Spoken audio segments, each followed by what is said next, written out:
할렐루야. 네, 오늘은 참 기쁜 날입니다. 지난 20년 가까이 19번의 그 대각성 전도 집회를 우리가 했는데 해가 거듭할수록 하나님께서 주시는 은혜가 참 많다는 것을 이번 대각성 전도 집회를 하면서 또 한 번 절실히 체험했습니다. 저는 처음 1982년 대각성 전도 집회를 시작했을 때의 그 긴장과 그 다음에 그 시간에 진행되는 상황을 보면서 느꼈던 흥분을 아직도 저는 잊지 못하고 있습니다. 그 당시에 우리 교인들이 한 400명 정도 모일 때입니다. 그리고 예배 장소라고 해봐야 한 300명이 앉으면 그저 마침 좋을 정도인데 어떤 때는 그 좁은 데다가 400명, 450명을 막 밀어넣고 예배를 드릴 때가 가끔 있었어요.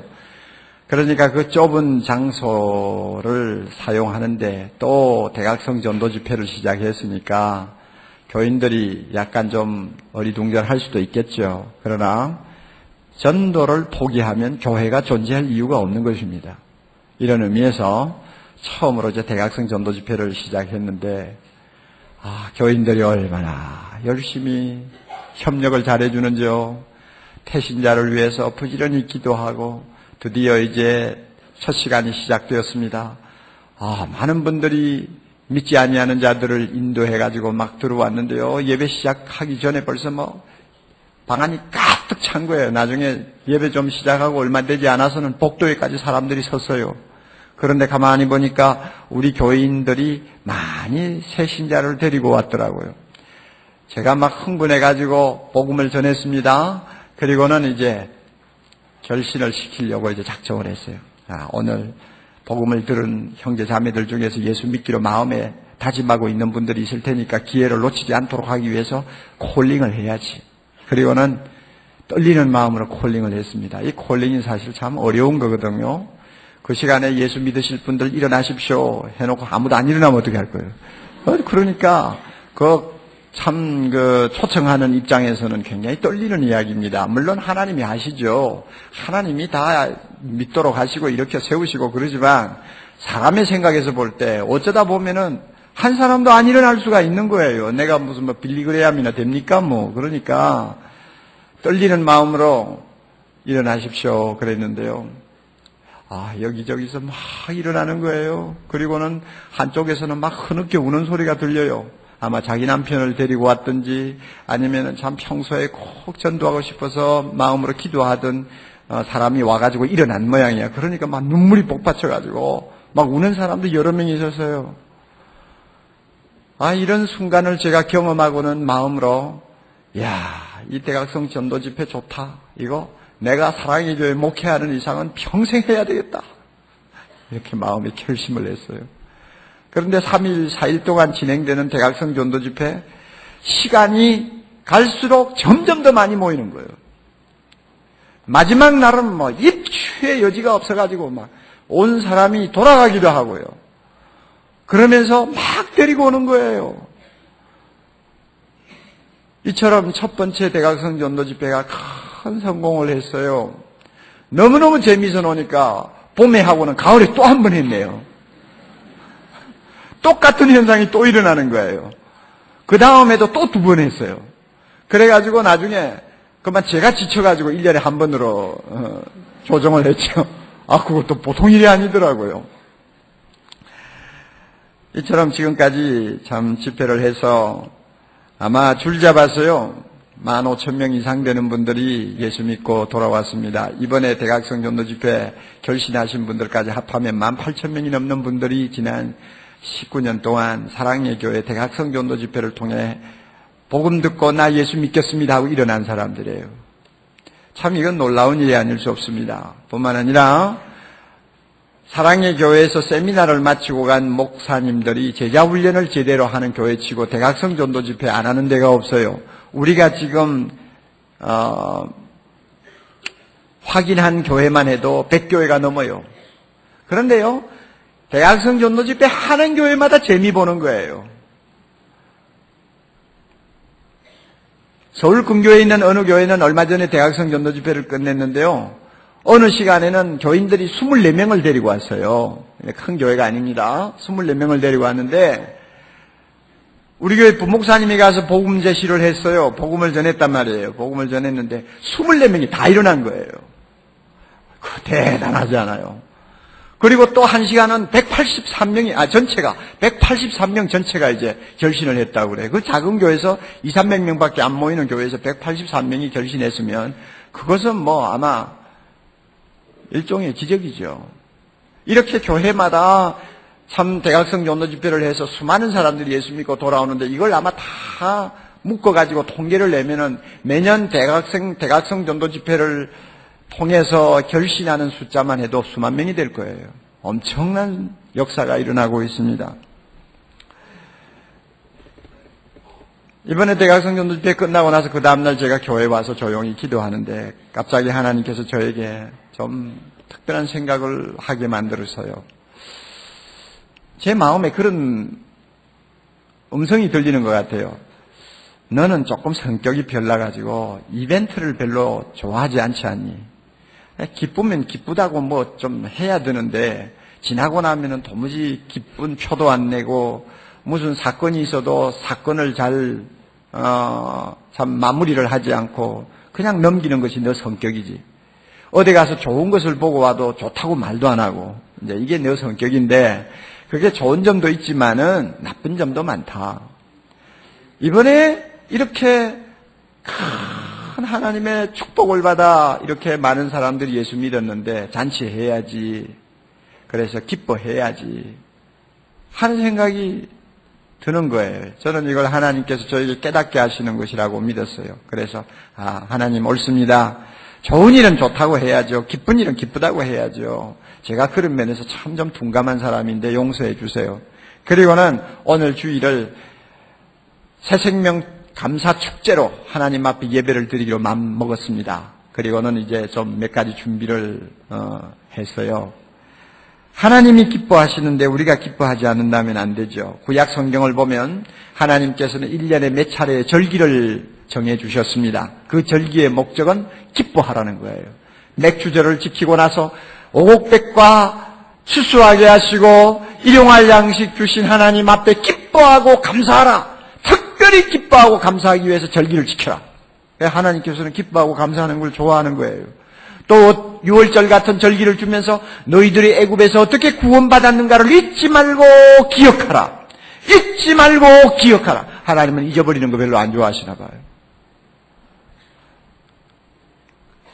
그리고 초막절 같은 절기를 주시면서 너희들이 광야에서 너희 조상이 얼마나 고생했는가를 깊이 묵상하라. 이런 것을 보면 기쁜 일을 우리가 맞이했을 때는 하나님 앞에 기뻐하고 감사하고 영광 돌리는 것을 하나님이 기뻐하신다는 것을 우리가 알 수 있습니다. 이런 면에서 지금까지 제가 너무 좀 어떤 면에 소극적이었다는 것을 참 하나님 앞에 고백하지 아니할 수가 없습니다. 성경에 보면 하나님이 가장 기뻐할 때가 언제인지 아세요? 하나님이 제일 기뻐하시는 일이 뭔지 알아요? 우리는 하나님 앞에 문 밖에 나가서 이런 자식 돌아오기를 기다리고 하염없이 먼 산을 쳐다보시는 아버지 모습을 우리가 그리지 않아요. 성경에 보면 하나님이 제일 기뻐하시는 일은 자기가 구원하려고 하는 사람들이 두 손 들고 회개하면서 하나님 찾아 나오는 것을 보는 것입니다. 이것을 하나님이 제일 기뻐하세요. 그 기쁨을 표현하는 가장 대표적인 성경이 누가복음 15장입니다. 오늘 우리가 읽은 이 본문은 누가복음 전체에 흐르는 그 이야기의 한 토막이에요. 어떤 여인이 10드라크마를 가지고 있었는데 그만 어쩌다가 한 개가 보이지 않는 거예요. 아무리 헤어봐도 9개밖에 없어요. 그래서 그가 방을 사방으로 뒤지면서 찾고 나중에는 빗자리를 가서 쓸어가면서 찾고 그렇게 고생하다가 찾았다는 이야기입니다. 찾고 나서는 너무너무 기뻐가지고 자기 혼자 어떻게 가만히 그 기쁨을 주체할 수가 없어서 친구들 부르고 이웃들 불러가지고 우리 함께 즐거워하자 이러면서 잔치했다는 것입니다. 드라크마가 어느 정도의 액수냐? 그 당시에 로마 화폐로는 데나리온이라는 것이 있었습니다. 그 데나리온 은전하고 그 다음에 헬라권에서 원래 사용하던 드라크마 은전하고는 그 값어치가 비슷했다고 합니다. 그래서 우리가 데나리온 하면은 일꾼들이 하루 노동해서 버는 품삯이라고 그러죠. 한 데나리온 받으면 정상으로 받는 거예요. 우리나라 돈으로 그죠 5만 원에서 10만 원 정도 내외가 되지 않을까 싶거든요. 드라크마도 똑같은 정도의 그 액수입니다. 그러니까 적은 돈이 아니죠. 은전 하나입니다만은 그만한 가치를 가진 것이면 잊어버리는 사람이 가만히 있겠어요? 어떻게 해서라도 찾으려고 그러죠? 그렇게 해서 찾았어요. 기뻐했어요. 그것을 놓고 주님께서 무엇이라고 주석을 달았습니까? 10절 봅니다. 내가 너희에게 이르노니 이와 같이 죄인 하나가 회개하면 다 같이요 하나님의 사자들 앞에 기쁨이 되느니라. 드라크마를 찾은 여인이 기뻐하듯이 하나님이 기뻐하신다는 것입니다. 이처럼요, 이 누가복음 15장을 처음부터 끝까지 우리가 쭉 읽어보면 몇 가지 특징을 알 수 있어요. 우선은 이런 양을 얻은 주인이 기뻐하는 것처럼 하나님이 엄청나게 기뻐하신다는 것입니다. 하나님이 기뻐하세요. 그 다음에 두 번째 특징이 뭔지 아세요? 더불어 기뻐한다는 것입니다. 주인이 양을 찾아왔어요. 드라크마를 찾았어요. 방탕하던 두 채 아들이 돌아왔어요. 그것을 보고 주인이 아버지가 얼마나 기뻐했느냐, 이웃을 청하고 친구를 청해서 함께 잔치하고 기뻐하는 모습이 여기에 기록되어 있어요. 더불어 기뻐하는 것입니다. 그뿐 아니에요. 여기에 나오는 기쁨은 평범한 것이 아닙니다. 엄청난 기쁨이에요. 뭘 보고 하느냐 하면요, 여러분 15장 32절 보세요. 탕자가 돌아온 것을 보고 자기 아버지가 뭐라고 합니까? 이 내 동생은 죽었다가 살았으며 내가 잃었다가 얻었기로 다 같이요 우리가 즐거워하고 기뻐하는 것이 마땅하니라. 여러분 삼중적인 강조 아닙니까? 즐거워한다 하는 말만 해도 대단한데 거기에다가 또 기뻐한다는 말까지 보태고 그것만으로도 모자라가지고 마땅하다, 당연하니라 하는 말까지 붙였으니까 이 기쁨은 평범한 거 아니에요. 가만히 앉아서 주체하지 못하는 기쁨. 막 춤이라도 춰야 되고 소문이라도 내야 되고 사람들을 붙들고 그 기쁨을 전해야 되는 특별한 기쁨이에요. 이 기쁨을 하나님이 갖고 계신다는 거예요. 언제? 자기가 찾고 있던 죄인이 돌아오는 것을 볼 때예요. 그리고 15장 보면 12번이나 기뻐한다, 즐거워한다는 말이 계속 반복되어 나옵니다. 성경 어디에서도 이만큼 기뻐한다는 단어가 반복되어 나오는 성경 장이 없습니다. 그러니까요, 하나님이 이런 양이 돌아오는 것을 놓고 얼마나 기뻐하시는가, 그걸 충분히 우리가 알 수 있습니다. 한 영혼이 예수 믿고 구원받는 것을 보아도 하나님이 이처럼 기뻐하시는데 2800명 가까운 사람들이 예수 믿고 돌아왔는데 하나님이 얼마나 기뻐하시겠어요. 아마 우리가 눈으로 보지 못해 그렇지 천국은 지금 난리 났을 거예요. 난리 났어요. 지금 하나님이 천군 천사들하고 그 다음에 보세요. 먼저 천국에 들어간 성도들하고 같이 지금 얼마나 기뻐하시겠어요. 너희들 사랑의 교회 아냐? 이번에 대각성전도 집회 해가지고 몇 명이 예수 믿기로 작정한 줄 아느냐? 하시면서 그냥 천사들이 빵빠레 불고 야단 났을 거예요. 지금. 하나님이 이처럼 기뻐하시는데 우리가 기뻐하지 않고 시큰둥하고 앉아있으면 되겠어요? 안 되지요. 절대 안 되죠. 여러분, 기쁨이 뭔지 아시죠? 기쁨은 어떤 좋은 것을 얻어서 실제로 누릴 때 느끼는 유쾌한 감정이죠. 또 아니면 자기가 바라는 어떤 것을 기대할 수 있다, 얻을 것이라고 기대할 수 있다고 하는 소망 때문에 은근히 느껴지는 쾌감이죠. 이것이 기쁨이라는 것이거든요. 이 기쁨을 흔히 자연적인 기쁨과 또 정신적인 기쁨이라고 흔히 세상에서는 분류를 합니다. 그러나 이 말을 우리 기독교에서는 육적인 기쁨과 영적인 기쁨이라는 말로 표현을 합니다. 여러분, 육적인 기쁨은 거의 본능적이라고도 할 수가 있습니다. 젊은이들이 왜 발랄하고 기뻐합니까? 젊음의 기쁨이 그들에게 있어요. 20대 젊음이 젊은 나이에 기뻐하는 특별한 기쁨이 있어요. 또 건강한 사람은 아무래도 몸이 약한 사람보다도 많이 웃고 깔깔거리고 그 다음에 참 이야기를 할 때도 밝고 표정도 맑고 그렇지 않아요? 그 건강에서 오는 기쁨이 있어요. 이게 다 자연적이고 육적인 거거든요. 그리고 사랑의 기쁨도 있어요. 젊은이가 서로 사랑하게 되면은 세상이 모두 다 천국처럼 보이면서 기뻐하는 그런 기쁨이 있잖아요. 이런 기쁨, 이건 다 자연적인 거예요. 다 본능적인 거예요. 육적인 거예요. 이거는 웬만한 사람이면 다 경험하는 것이고 또 자연스럽게 하는 것입니다. 심지어 짐승도 그 정도의 기쁨은 느끼고 있어요.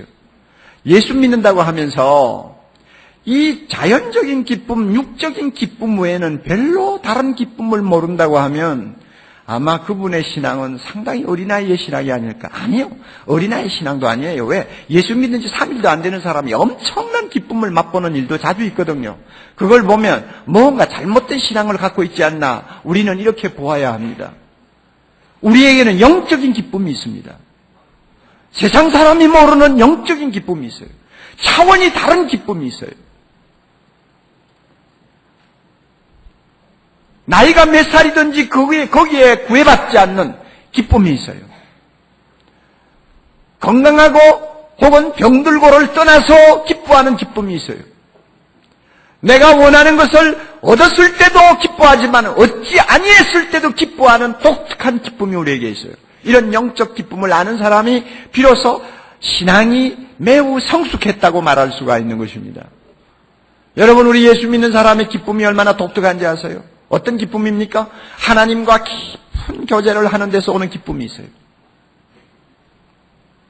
기도하면서 말씀을 깊이 묵상하면서 찬송하면서 예배하면서 살아계신 하나님을 내 영의 눈으로 바라보면서 그분과 깊은 연결을 나눌 때 나도 모르게 마음속에 기쁨이 샘이 솟아요.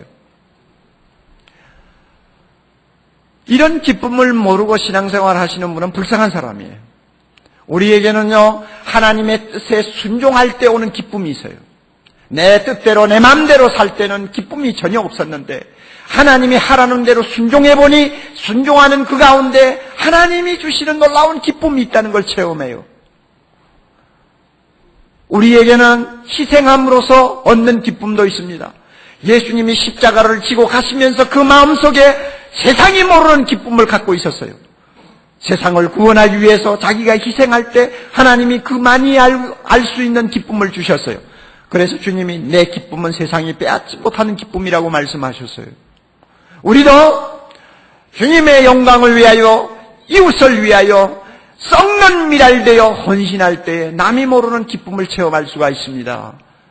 십자가를 지고 갈 때 하나님이 주시는 기쁨이 있습니다. 심지어 예수 믿는다고 사람들이 욕하고 핍박하고 우리를 멸시하고 나중에는 우리를 못 살게 굴 때에도 사람들이 모르는 기쁨을 가지고 찬송할 수 있습니다. 우리에게 이와 같은 영적인 기쁨이 있어요. 이 기쁨은 우리 모두가 소유해야 합니다. 예수 안 믿는 사람이 예수 믿고 돌아옵니까? 그것을 보고 하나님이 기뻐한다면 그것은 영적인 기쁨이요. 그 기쁨이 나에게도 전달이 돼야 되고 우리 아버지 하나님이 기뻐하시는 기쁨이면 나도 기뻐할 줄 알아야 합니다. 이것은 놀라운 기쁨이에요.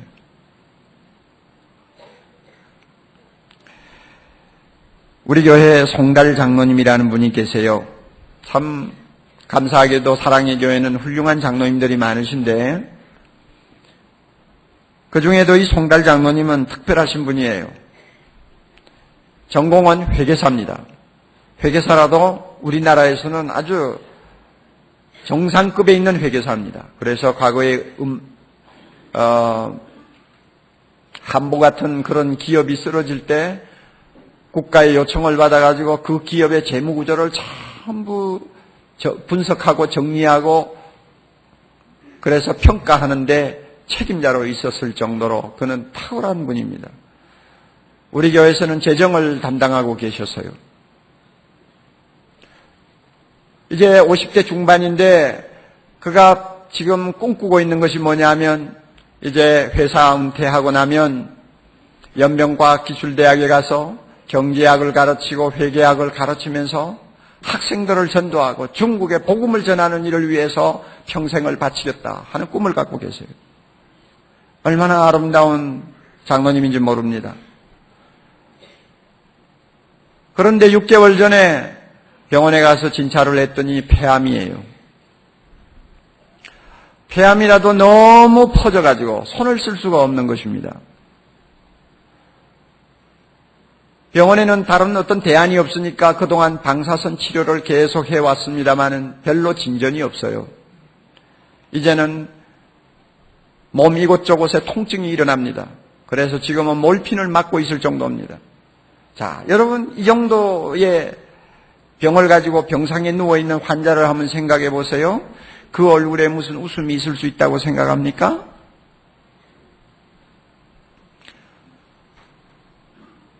하나님의 뜻대로 살고 하나님 기쁘시게 하려고 하는 마음을 가진 사람이 그런 병을 앓고 있다니 이해가 됩니까? 아무도 이해가 안 되죠. 본인은 더더욱 이해가 안 될 거예요. 그럼에도 불구하고 그 병실을 한번 찾아갔다 오는 사람들마다 깊은 감동을 받습니다. 왜?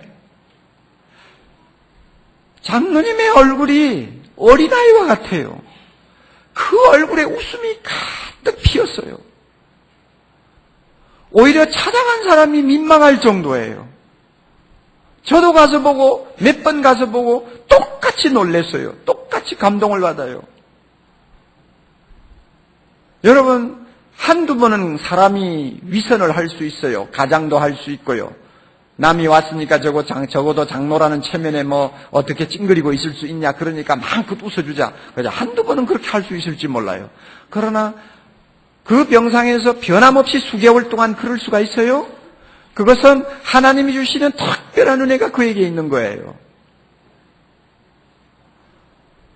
대각성 전도 집회가 끝난 그 다음날 아침이었습니다. 우리 교회 부목사님 한 분이 병상을 방문했습니다. 그랬더니 그 장로님이 그러시더래요. 목사님, 오늘은 특별히 기쁜 날입니다. 너무너무 기쁜 날입니다. 그러더래요. 그래서 속으로 의사가 좀 병이 많이 나았다고 한 모양인데 이런 생각을 했는데 그게 아니고, 목사님, 이번에 대각성 전도 집회 때 저는 병상에서 참석을 못하니까 태신자를 등록시켜 놨거든요. 부부를 등록을 시켜놓고 계속 기도했는데요. 그 태신자가 마지막 날 저녁에 참석해가지고 예수 믿겠다고 일어섰대요. 일어선 다음에 예수를 믿고 결신을 하고 나니까 얼마나 마음이 기쁘고 감사한지 장로님 생각이 나서 그 다음날 당일 아침이죠. 그날 아침 일찍이 장로님을 찾아왔더래요. 와가지고 예수 믿게 되었다고, 장로님 그동안 기도해 주셔서 고맙습니다 하고 인사를 했다는 거예요.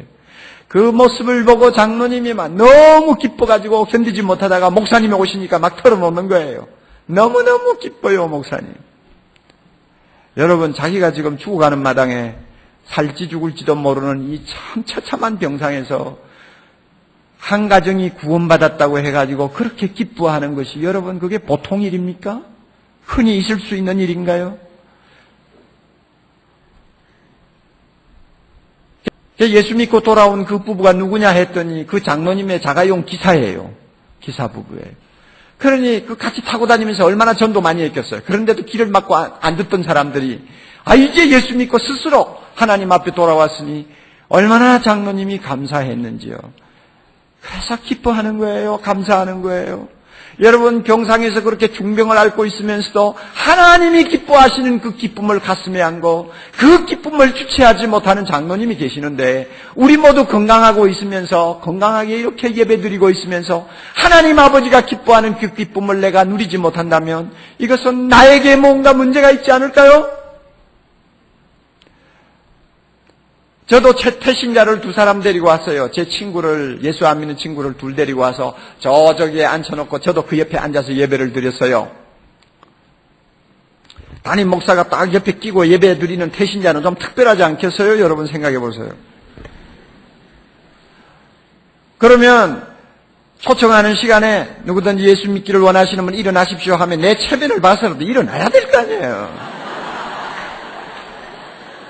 근데 죽으라고 안 일어나더라고요.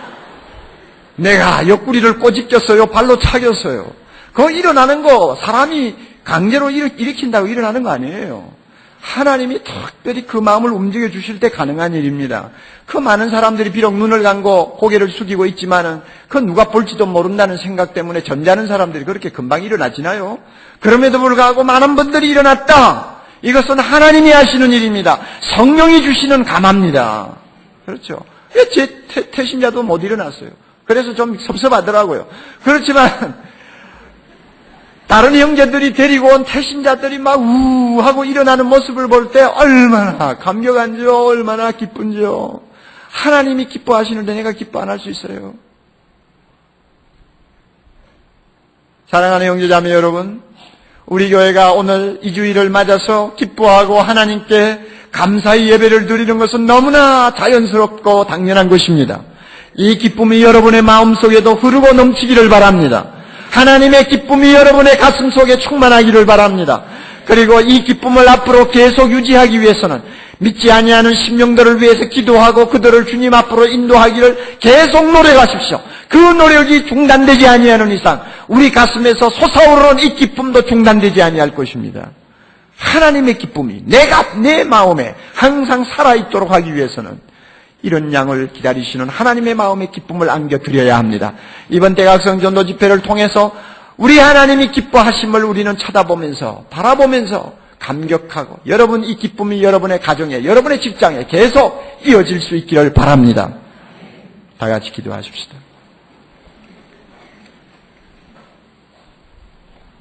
자비로우신 하나님 아버지 감사합니다. 이번 대각성 전도 집회를 통해서 주님이 수많은 영혼들을 불러주시니 감사합니다. 이 돌아온 영혼들을 바라보시고 하나님이 기뻐하시고 그 기쁨을 우리 가슴 속에 담아주시고 이 교회에 이 기쁨이 넘치게 해주시니 감사합니다. 모든 심령마다 막혔던 샘이 터져서 하나님 기쁨의 샘이 터져서 하나님 앞에 영광과 찬양과 경배를 돌릴 수 있도록 인도해 주시옵소서. 예수님 이름으로 기도하옵나이다. 아멘.